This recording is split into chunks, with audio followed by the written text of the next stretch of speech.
C'est un soulagement pour les mouvements de jeunesse. Ils ne sont pas interdits mais doivent appliquer de nouvelles mesures. Pour les moins de 12 ans, rien ne change. Les activités à l'intérieur et extérieur sont maintenues. Mais pour les plus de 12 ans, seules celles à l'extérieur sont autorisées. Pour moi, il n'y a rien d'impossible. Il y a déjà beaucoup de groupes qui, de toute façon, ont l'habitude de se réunir à l'extérieur.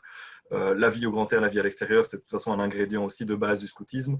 Et donc, je ne pense pas que c'est ça qui va arrêter nos groupes et nos activités. Même mesure concernant les stages. Cette SBL en organise durant chaque vacances. Pour celle d'automne, il va falloir être créatif. On met une petite tonnelle et donc on espère effectivement qu'il ne fera pas trop froid pour pouvoir justement organiser un accueil convenable. Et après ça, c'est un bus qui vient chercher les enfants et qui va du coup accompagner toute la semaine les enfants pour des activités du type parc aventure. Pour les plus de 12 ans, pas de stage donc à l'intérieur. Il faudra bien s'équiper.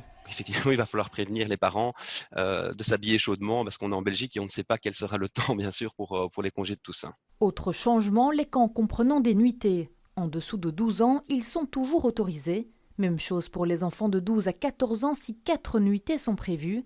Pour ceux qui ont plus de 14 ans, le camp est annulé. Au cas par cas, en fonction des intempéries, il risque d'avoir des implications pour nos activités, mais on fait confiance à nos groupes locaux évidemment pour s'adapter et pour continuer d'organiser des activités dans les meilleures conditions possibles. Hors vacances scolaires, les camps avec nuitées sont interdits pour tout le monde. Ces mesures sont d'application jusqu'au 19 novembre.